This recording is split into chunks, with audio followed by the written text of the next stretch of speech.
All right, fam. Welcome back to the Pump and Culture podcast.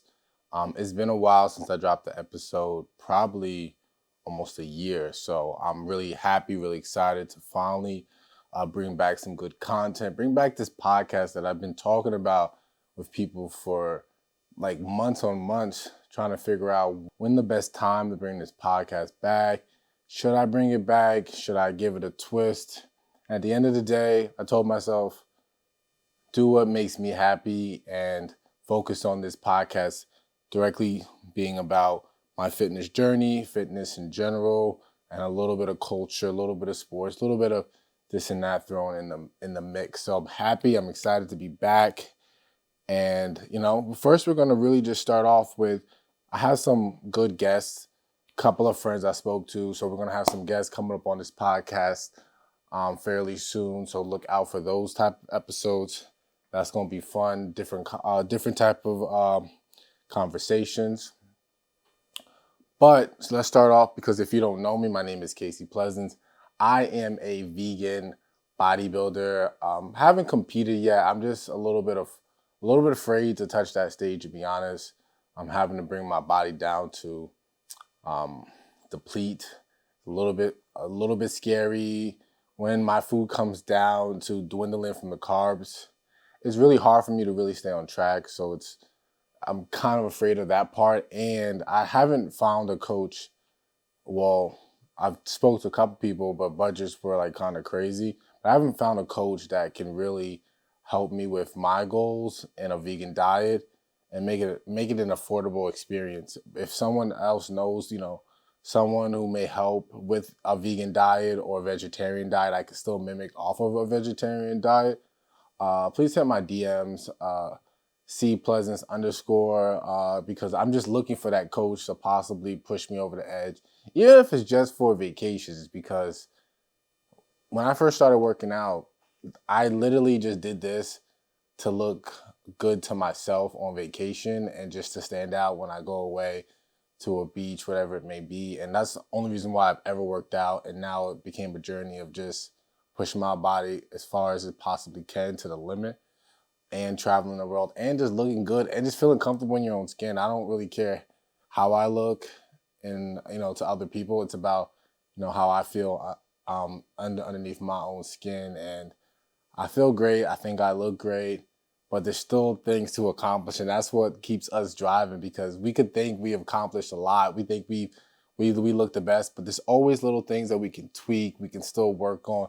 Like my mid back, that's something I've really tried to focus on the last couple of months, because I've saw lack of a mid back over the summertime and taking off my shirt, and it's just wasn't doing it for me. So those are one of my weak points that I need to kind of just hit a lot more. But yeah, I'm super excited about who's coming on the podcast and all that good stuff. But so the reason why I really wanted to drop this episode was I had a crazy weekend. So I was supposed to go to Colombia a couple days ago, right? Supposed to go out there, a couple of friends, just have a good time, record some content, and just kind of let loose, man. I was excited. I was eating right. I was eating minimal carbs, high cardio, probably close to, give or take, on a good day, 45, on a bad day, 35 minutes of cardio, probably 6-7 times a week.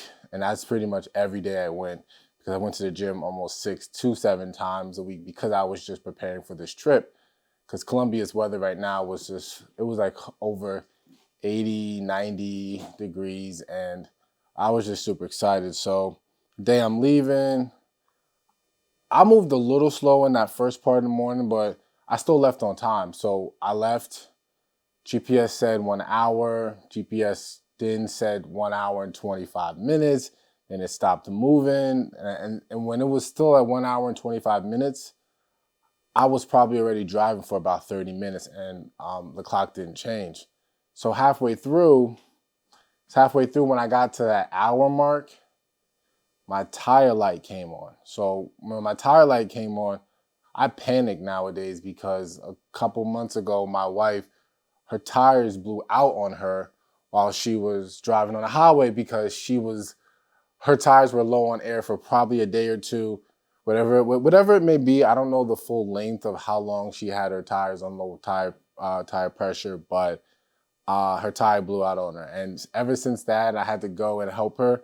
I'm afraid of my tires blowing out. So I pulled over and what do you say? My tire air pressure, well, the tire pump, whatever you want to call it, is in her car because she had the issues a couple months ago and I haven't been using it that often. So I got freaked out and so I drove to the quickest AutoZone that was open because it was still probably like 7, 8 a.m. And I was trying to figure it out, like which one. I think it was like still 7. And my flight was at 10 a.m. out of JFK. So I had to stop, run in there real quick. I brought one. I filled up 3 tires that were low. One didn't need one, but the other 2 were super low. Not super low. I'm over exaggerated. Probably around I want to say 24, and then one was like maybe 22, but still low. And I probably could have still made it to JFK, but my fear was it's cold, and my car sitting in the JFK long-term parking lot for 4 days might make my tires go even lower, and I'm not landing until probably like 9:30 p.m. On a Monday, and there's probably not going to be any AutoZones or Advanced Auto Parts even open. So that's literally the only reason why I drove to AutoZone to get that pump, because I could have probably just went straight to the airport and been all right, but I just wasn't sure about the tire. But either way, I got to the airport. And please tell me if this ever happened to you. Like, I've got to the airport plenty of times, and I'm like 20 minutes, 15 minutes before boarding, and they let me go in. So when I show up to the airport, it was probably like, give or take 9:10, 9:15. Boarding starts around 9:25, maybe 9:30. I think it was 9:25. And they said they bumped me off the flight. And I'm like, wait, you didn't even give me an opportunity to even make the flight. Like, I still have time to make the flight. I'm literally here. I have TSA pre-check, global entry. There's no line on TSA pre-check. So I'm about to just scoot in there, boom, run to the gate. I'll be good, especially because boarding didn't even start, and I'm not even in one of the first boarding classes because I'm not flying United like I used to do. I'm flying JetBlue, and they bumped me, and I'm like, bro, like, please let me know if this happened to you. So what my wife said, lately, it's been a lot of airlines bumping people off flights. I think because they're overbooking, and if you're not there at a certain time, they're bumping you. So when I went up to the help desk, they told me if you're not there an hour before boarding, they bump you. And I was like, bro, you're full of shit, because when I got married probably 4 or 5 months ago, we showed up to boarding 20 minutes before we had to board the plane. We were going to DR, and we had no issues. They didn't stop us. We were good, and that flight was packed, but I don't know if there was any standby passengers, anything like that. So, bro, like, I went all the way to JFK. Took me 2+ hours just to get there, just to get to the gate, and them tell me I can't come in because they bumped me off the flight. They had another flight then the following day, which was completely booked. They had a long list of standby ready. It just wasn't worth it. And then the guy was like, well, our next flight is going to be on the 11th, which makes no sense because I'm coming back on the 11th. Because it was literally just 4 days in Colombia, celebrate, have a good time, and come back, quick turnaround. We had a bowl party scheduled, a nightclub every single. They ended up still doing it. They said they had a good time, but I'm pissed because like I missed that whole opportunity. I've never been to Colombia. Now it's still going to be on my list because I still want to go back. So I guess right when I got home from that trip, right when I got home from the JFK situation, I was pissed. I called my father just, because, I told my father a lot. We were just chatting it up. And when I got home, I was like, bro, I'm about to be in all my feelings this whole weekend. I'm pissed. I ain't going to do nothing. I'm just going to just chill, watch football, watch college football, basketball, whatever, do. Just kind of just on some chill vibes. That's what I did. I think I got home. ordered a vegan. I ordered a vegan deep dish pizza. What did I order? I have some garlic knots. I ate like a fat boy, man. Garlic knots, some French fries, and some like it's okay. I didn't OD because I didn't eat all of that by myself, and I didn't eat that all in one day. It was spread over the next day as well. But bro, I was like in my feelings. I said I'm just going to just chill, hit the gym, eat some food, just whatever, you know what I mean? So, but the good thing of me missing that flight was it just got me motivated to do some other things, to accomplish some other things. Finally jump back and get this podcast rolling. So finally got that going. And I did a couple things behind the scene that I just been wanting to do for quite a while that this weekend gave up some free time where I was able to get some things done. So I'm pretty excited about that part. But I know they mad at me because I was supposed to record a bunch of content for them. They haven't said nothing to me yet, but I mean, I honestly, man, I know it's coming. I know it's coming. But there's one thing too. There's one topic I did want to talk about specifically today hold on, drop my phone. So there's one topic I did want to talk about today was this fall, the fall time right now, and all our eating habits is, I like to say they get thrown out the window a lot. November, December this year, around this time of the year, just because of all the food options we have. And even being vegan, bro, like it's hard around this time. Like Thanksgiving is coming up in a couple weeks. We got the tofurkey coming out. We got all that stuff. We got my to go will be the apple pie, sweet potato pie. I'm yet to have a good, I want to say vegan turkey. Haven't found it yet. I know they exist, but I'm looking forward to something in the future. But like this time of year is hard. I've been watching my food fairly closely over the last couple weeks just because I'm going to Colombia. But now I'm still gonna watch it because everyone's been recommending that I try to go into a clean bulk this winter just because when I'm lean, I look a little small. But when I'm bigger, obviously I look bigger, but it's just I'm more full. All my muscles are just kind of more developed in a sense, and that's with everything. When we eat more, we get bigger. But my where my body works is I burn a lot of calories throughout the day, even when I'm in the gym or not, and so I can eat a lot, and the food doesn't usually stick to my body, so I have to eat a lot more food, and it's a little uncomfortable. But to make gains, to make any change, you're gonna have to have an uncomfortable stage. So eating at a surplus is gonna be uncomfortable. So what? It's not gonna be forever.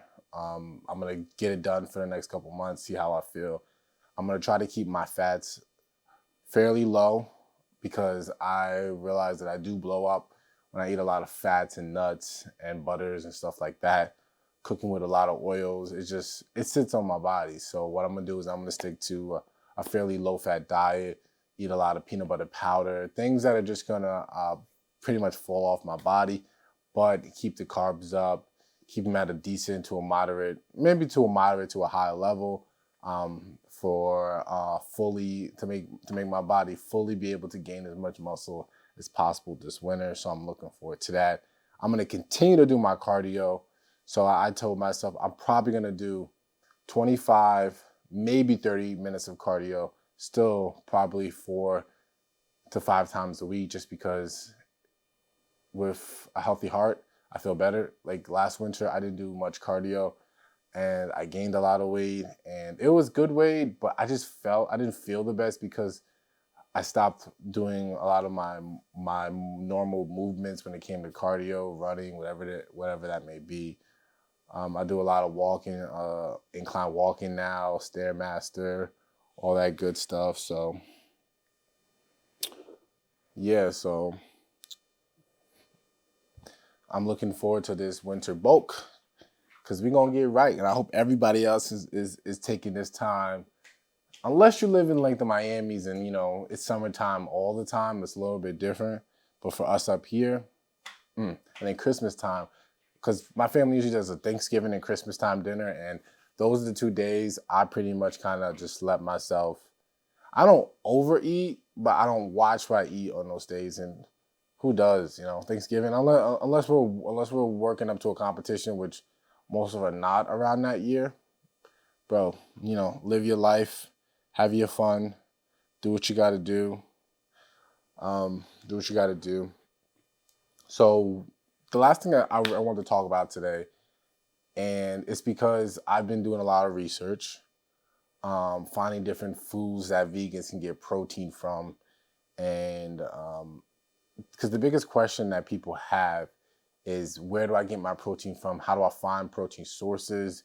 Especially, how do I find protein sources with low carbs, which is not the easiest thing to do, but it is feasible, because a lot of our protein sources come from like a flour made into something else, which is going to be a high dense of carbs just because of the ingredients in it.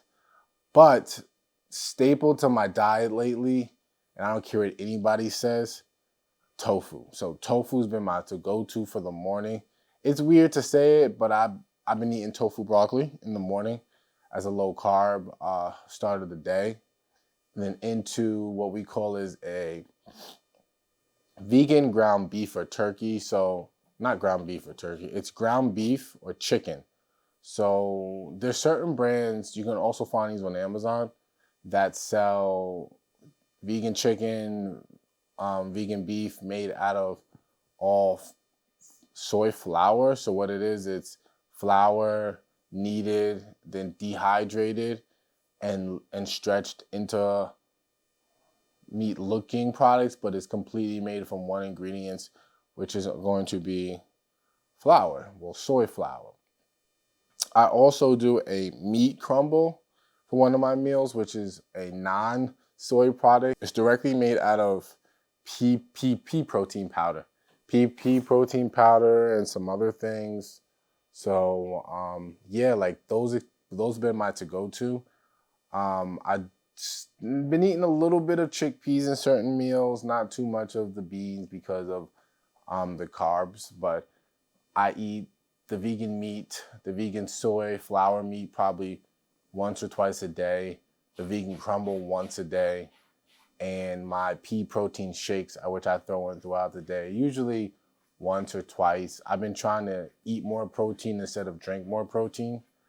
That's kind of one of my changes I've done over the past probably 3 months, and I think I feel better. I was trying to cut down on the gums and stuff that we get in a lot of our vegan protein powders, the stevias, the sweeteners. So I was trying to go away from that by just eating more protein than drinking, and it's been working. I don't know if I look or feel better. I guess it's just for me to cut down on certain type of processed foods, because I know the soy flour is still a processed food, but the one ingredient in it is literally just soy flour. So that's the only thing it's made out of. So I can't be too upset with just soy flour. And the tofu is just tofu. But one thing I did try last weekend was I made my own tofu. And maybe I'll drop that recipe one of these days. But I made tofu out of green split pea lentil and red lentils. The recipe was pretty easy. It was pretty much just kind of soaking them, getting the moisture inside of the lentils, and cooking it on a pot on a low heat with some moisture in it, and waiting until it comes into a pasty material. And then when that pasty material, kind of all the moisture has been soaked out, you want to put it into like a glass tray and put it in the fridge for like an hour or so, and take it out. And it looks almost like a gelatin, but the texture is very close to tofu, and it's high in protein, little high in carbs depending on your portion sizes, but a great source of non-soy protein. So that's kind of one of mine to go to so far. But like, it's been a pretty productive last couple months going into fall. I'm pretty excited of what's coming. But today's episode is going to be a fairly short one, just because I want to get back rolling. Just getting all the jitters and the bugs out, and just getting on camera and just getting things done. So for everyone who listened, I appreciate it. If you have any ideas of topics, ideas, anything at all, make sure you DM me, Casey_Pleasance. I'm looking for guests. If you want to come through, we can come through Teams, whatever it may be. If you want to pop up, let me know. Got some friends coming through in the future. So those episodes are going to be some dope episodes coming. But thank you. Thanks for everyone who listened and watched. See you in the next one.